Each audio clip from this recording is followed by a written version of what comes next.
Okay, so I got another really good response to a question I put in the stories. In my stories, I said, if you had a 30-minute free coaching call with me, what would you ask? And one of the responses I got that I want to do this video about is how to make better informed decisions when I am ready to date again, and trust my intuition and truly strengthen my clairaudience to tune into my guides more clearly. Okay, so there's a lot to this. So I'm just going to take it one step at a time with this response. How to make better informed decisions when I am ready to date again. So I think what you're asking me is how to trust yourself more. You know, and you have to understand that it is okay to trust yourself. What you need to learn about is, like I say, doing the inner child work is going to be the big one here, because the inner child is going to recreate situations so that you can learn about yourself and learn about what still needs to be addressed. So you're going to run into partners who are going to pull that out of you and make you face it. So if you can do enough of the work on your own and not have so much hanging over you that you still need to address or integrate about yourself, you will be able to make better informed decisions about dating, because you won't be dating from like a lack mindset of, for example, of, oh, well, if I date him, he'll be able to help me achieve such and such, or I need attention, so I'm going to date this guy because he's lovey-dovey, or I need somebody to help me pay these bills, so I'm going to date him, just because I know he's got the money. Things like that. I'm not saying that you're doing that, but I just mean if you can learn more enough about yourself, and especially with the inner child work, in order to not have to come at dating with a mindset of, well, I need fill in the blank, so I need to find somebody who can do that for me. And you may be doing, and people do that without realizing they do it. People do that without even knowing that that's how they're coming at it. So to trust yourself would be learning enough about yourself and learning enough about what you need that you can give yourself on your own, without keeping your fingers crossed that somebody else is going to get it for you. And if you can learn to fulfill things for yourself in healthy ways, instead of hoping that somebody else is going to fill some hole, and I don't say that to mean that you should be so staunchly independent that you don't need anybody, and therefore you've got an skewed viewpoint on balance and stuff like that, because there are ways to balance it out, but we would have to like talk for a long time about it, to really do the deep dive. But I would say get familiar with your inner child, get familiar with what she needs and what she's looking for, and the solutions that she still needs. And once you can work out some of that stuff, you can come at dating with a more relaxed approach, and instead of worrying about whether or not you're going to screw something up again. Do you know what I mean? Because that comes from not knowing what your needs are, and not knowing what you want from somebody else, or what you want for yourself, and things like that. But if you can fix that, if you can rectify that, and see dating as something that is going to be fun, just something exciting, just something to fill your time, or something to just have adventures with, and things like that. And there's not pressure, there's not expectations and things like that. I hope that he does so and so. I mean, it's okay to hope that. You should do that to some. You should have some expectations. I mean, like, especially with respect and things like that, but not. You shouldn't have to worry about whether or not he's going to do something important for you. If it's something you can do on your own, or if it's something if it's something you can do on your own, then I would suggest trying to do that, and do the inner child work, and figure out what your needs are, and how to balance that with looking for somebody else. Because dating should be fun, it should be exciting, it should be an adventure, and it should be something where people aren't pressuring each other and putting unreal expectations on each other and things like that. Especially nowadays, where everything's so casual. Like, dating is so casual these days, and people don't tend to get married as much anymore, and there's not as much pressure to be up each other's asses and things like that. So that being the case, don't wear yourself out with hoping somebody else is going to do something for you. You know what I mean? And trust your intuition, and that goes with that as well. To know yourself well enough that you know what you want and what you need, what you can do on your own, and what would be nice to have from somebody else, but it's not going to be the end of the world if you don't get it. You see what I mean? So you're not putting all your power in their hands.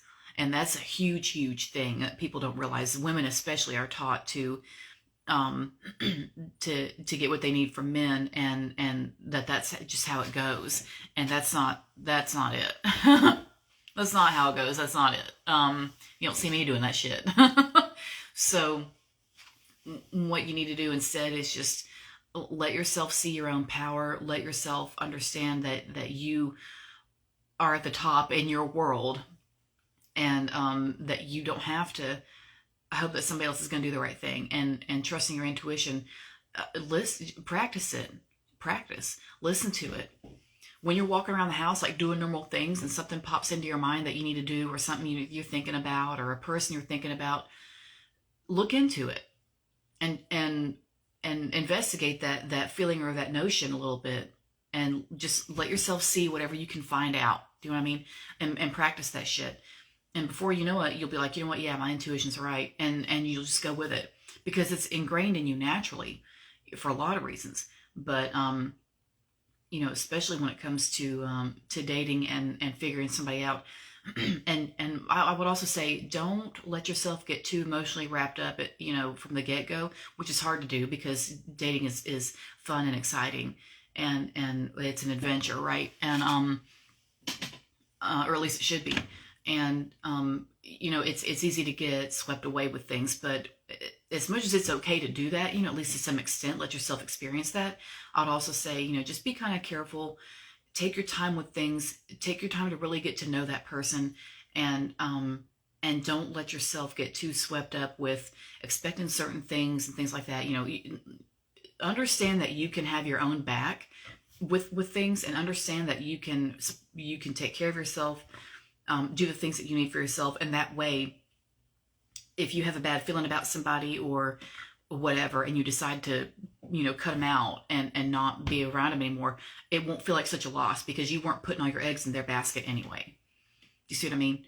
So to be emotionally independent like that is really going to help you. And you also said, and truly strengthen my clairaudience, to tune in with my guides more clearly. So for that,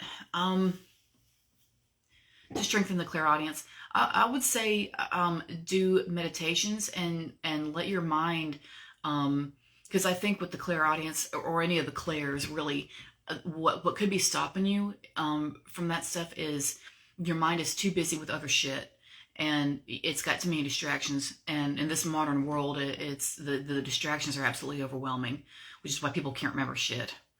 That's why when we get up and go into another room, we forget, well, why am I in here? That is not normal. We should not be doing that. But our ancestors would have thought we were out of our damn minds. But they didn't have the distractions we have now.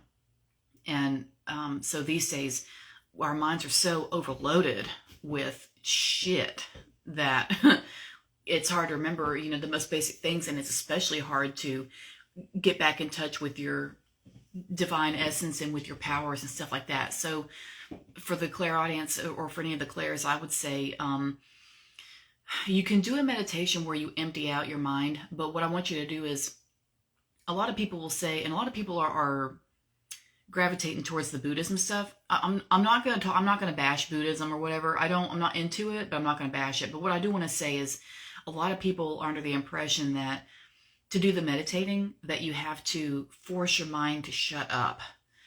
And that's impossible because it wants to run on all cylinders. It wants to get things done. It wants to accomplish. It wants to understand. It wants to know. It wants to explore. It wants. And to try to snuff that out, that would be like telling a kid they can't play. Like, you don't do that. So, because that's not part of the design. It's wanting to play naturally. So the mind is like, I got to do all this shit. And what I would suggest instead is a method that I like to do, which is if you have a blindfold, this would work even better, and especially earplugs. But if you can do some sensory deprivation, and don't let it scare you. I know it sounds weird. It sounds creepy, but it's not that bad. For people who have never done this before. First time I tried it, I was a bit creeped out, but after I saw the results, I was like, okay, I'm doing this. So with sensory deprivation, what you do is you do your earplugs, you do your blindfold if you have one, and you can sit or lay down, whatever's more comfortable, and let your mind go ahead and do the, all that shit. Let it go ahead and do all that, and let it run its course, and let it run its mouth, and be done with it. And eventually, it'll slow down, and it'll start to shut up on its own, because it's going to start running out of ideas and shit to talk about with itself. And once you get to that point where it's like, okay, let's see, we thought about tomorrow, we thought about tonight, we thought about that shit that happened last week that pissed us off so fucking bad. Remember that? We talked about what you're wearing. We talked about calories. We talked about and it'll start to lose momentum. Eventually, it'll slow the fuck down, and it'll stop, and finally, you'll have silence. This can take a long time. If you're laying there 10 minutes and you're still running all cylinders, don't worry about it. It's good practice. If you don't have time to do longer than that, just do 5 or 10 minutes just to see what your brain does, and see how it handles itself when it's on its own. When it can't hear and it can't see, and there's those distractions are gone. Let yourself just sit back and see how it handles it, and see what it does.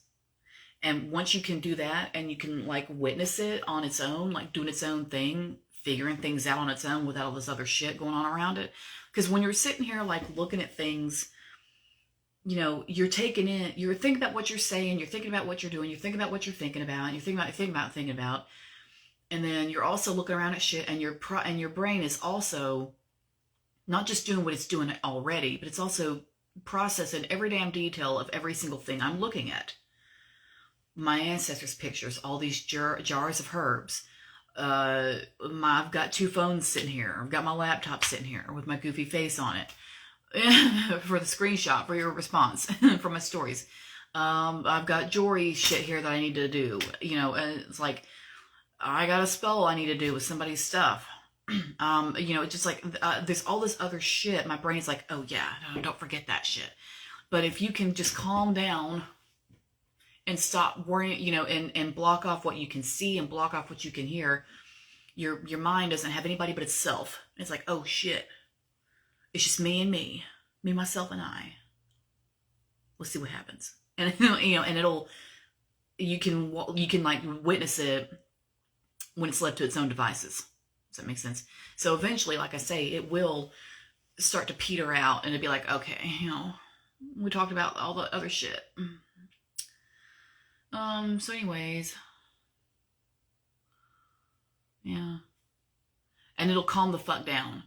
And then once it starts to do that, you let those guards down. It'll let those guards down. And it'll drop those filters. And it'll shut up.